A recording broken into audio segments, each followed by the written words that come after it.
So this is the second part of, we're on, let me see, I wrote it down, the 24th of January, which is a Monday. So I'm going to, because this is all still talking about the adventures of the big red mare and working with her owner and her rider. And I've made a bit of an outline, which is something that I don't usually do, but I'm doing my best to be organized in my presentation of all this stuff.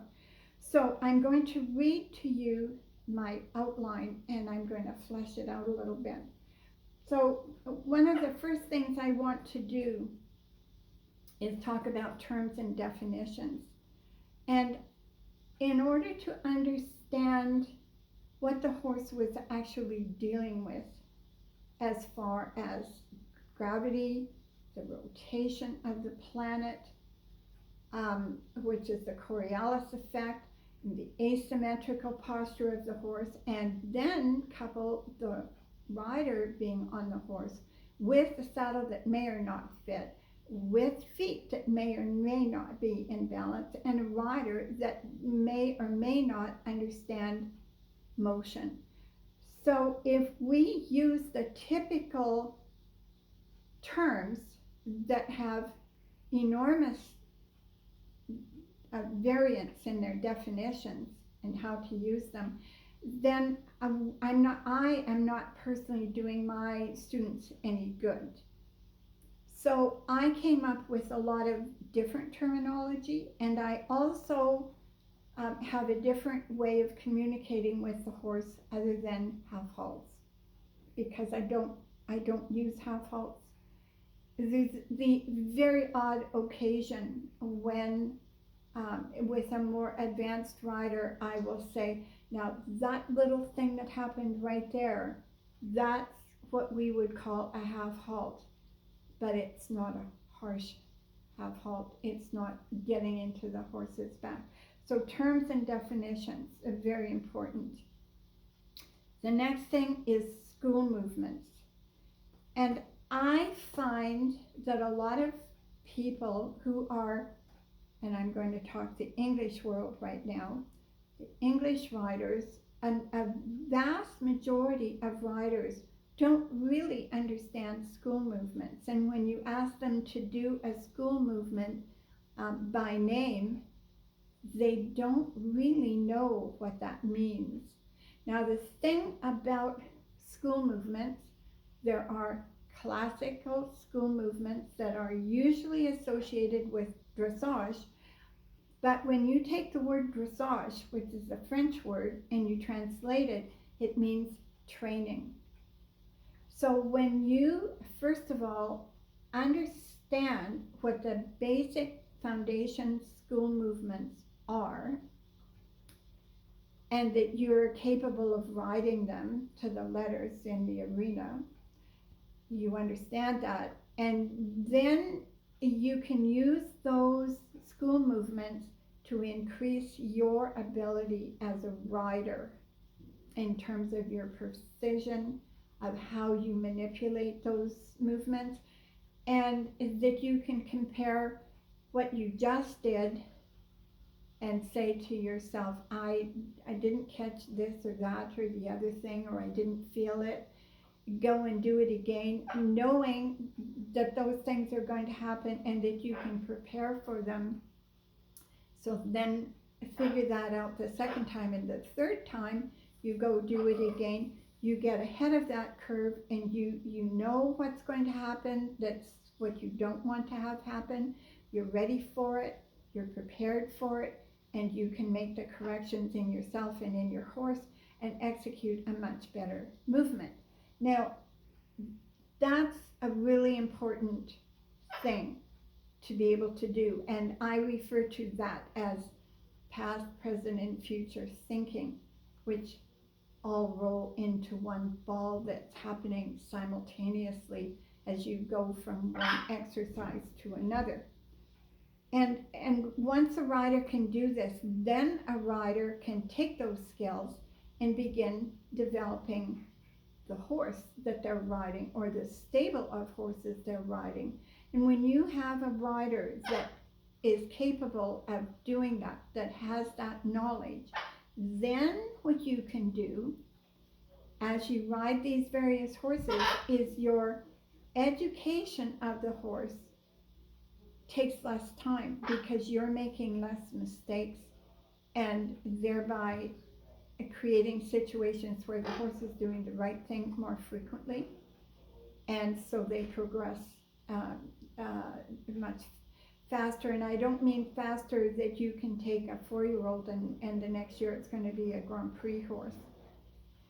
What I mean by that is that you, instead of having to take 6 months or 12 months or 15 months to teach a horse to do a balanced ride, you can start to shorten that time down to 3, 4, 5 months and have them doing things much sooner, which puts a lot of reduction of stress and wear and tear on them mentally, emotionally, and physically. So part of this whole thing as a rider goes from not knowing about school movements and learning about school movements, along with that, they're also learning and understanding how to apply aids and cues to their horse without being uncoordinated and having little habit patterns, so that often people will hold the rein snugger with one hand than the other. They'll hold one side of their body tighter. They might have one shoulder that likes to go forward, and when you want it to come back, it can't come back. There's all these little things that riders do. So as you become better at riding school movements, you'll become more aware of your own body habits. And as you become more aware of your own body habits and how to communicate with the horse through your body and with clarity of mind, then things develop much better. So then I want to talk about developing our recognition of our unconscious actions and miscellaneous random thoughts that come through our head. It's much like meditating. We need to be able to control our thought processes, not through grabbing them by the throat and trying to choke them down, but by becoming much calmer and having much more clarity and self-confidence and being self-directed. And when we learn to do that, when we learn to quiet that inner voice, then we can future think our way from one movement through to the next movement. And those movements, sounds like I'm talking about riding a dressage test, but I'm not really. I have a friend who's a barrel racing person, and she has a problem. In the past, it's been a problem where when she started her run, there was no conscious thought in what she was doing until after she got finished with her run and had settled back down. There was no actual memory of what was going on between the start and after she'd crossed the finish line by maybe a few minutes. Jumper riders will do the same thing. They will start their round and they'll hold their breath and they go on autopilot, and if something happens, they get a slip or a refusal or a run out, or maybe they lose a stirrup. They might even forget their entire course and be lost. And the same thing can happen with a dressage rider. The same thing can happen with a combined driver. So we need to learn how to manage our thoughts and stay in the moment. And so this whole thing about learning to think while we're doing, and that's actually not as easy as it sounds. It's not something you can force. You have to learn how to do it, and you have to work at it.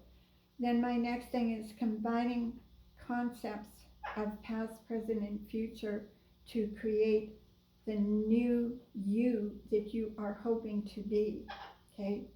And there's tools, there's ways and means of doing that.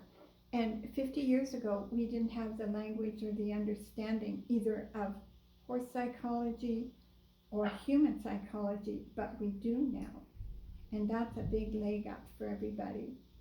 And then the next part, and I talk about this, and people put up this big psychedelic question mark above their heads. I can see it being built. I talk about having a series of television, big TV screens running in your head. One is what it looked like to begin with. One is what it looks like now. And the third one is running showing you what you want to be able to do, given your state of training and the state of training that your horse is in. Not that you're a world class, but that something that is a real expectation, a realistic expectation of what you can hope to achieve if you tidy these other two screens up. And I want these screens not to be just visual. I want them to provide you a sense of feeling. I want them to provide you with, and the sense of feeling I'm talking about is what is that horse's body doing underneath you, not just the top of its back, its whole body, the rhythm, timing, and balance of its front leg motion. I want you to be able to feel what's happening side to side, and a perpendicular balance and a longitudinal balance. I want you to be able to feel all of that. And I want you to be able to hear the footfall of the horse, hear your coach if you're being instructed. And at the same time, I want you to have a visual interpretation. And it would be great if that visual interpretation could be two, that it could be what you're seeing from the top of the horse, like you have a GoPro there and you're viewing the GoPro, but also if you have a video camera on you that's videoing you, so you have a picture from the side. And those 3 TV screens are operating simultaneously inside your head.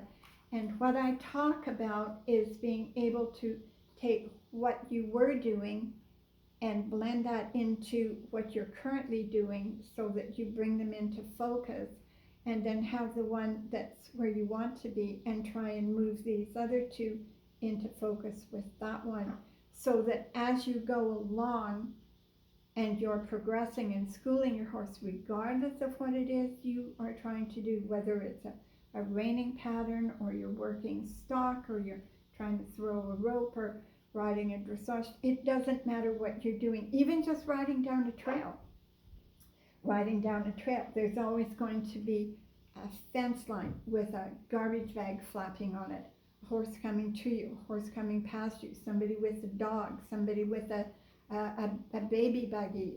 There's always going to be something, and so that you can visualize in your mind's eye what you're going to have to do in order to execute that particular maneuver that you wish to do, and do it with calmness and dignity and knowledge that you can achieve it, because you know how you're going to go about achieving it. I think I've said enough for today. Thank you, my dears. Have a great day and a wonderful week. Bye.